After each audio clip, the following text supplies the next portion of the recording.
ఈరోజు మరో దేవుని వాక్యంతో మీ ముందుకు వస్తున్న మీ సత్యతమును లోకాసు వార్త 1వ అధ్యాయము 68 నుండి 79వ వచనం వరకు. ప్రభువైన ఇశ్రాయేలు దేవుడు స్తుతింపబడును గాక. ఆయన తన ప్రజలకు దర్శనమిచ్చి వారికి విమోచన కలగజేసును. తన సేవకుడైన దావీదు వంశమునందు మన కొరకు రక్షణ శృంగమును అనగా మన శత్రువుల నుండి మనలను ద్వేషించి వారు అందరి చేతి నుండి తప్పించి రక్షణ కలగజేసును. దీనిని గూర్చి ఆయన ఆది నుండి తన పరిశుద్ధ ప్రవక్తల నోట పలికించును.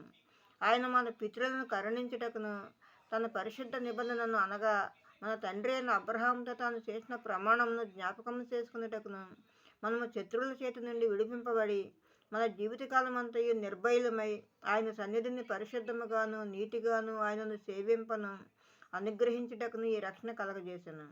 మరియు ఓ శిశువ, నీవు సర్వోన్నతుని ప్రవక్త అనబడుతువు.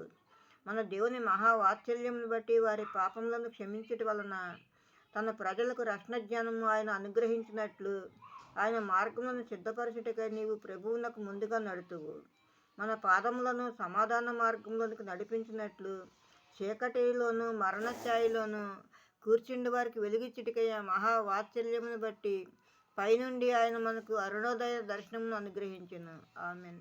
మరో దేవుని వాక్యంతో రేపు ముందు ఉంటాను. అందరికీ శుభరాత్రి. మన ప్రభువును ప్రియరక్షకుడైన యేసుక్రీస్తు కృప, కాపుదల, రక్షణ, ఆశీర్వాదము మన అందరికీ ఇప్పుడు ఎప్పుడు సదాకాలము తోడై ఉండును గాక. Amen, amen, amen.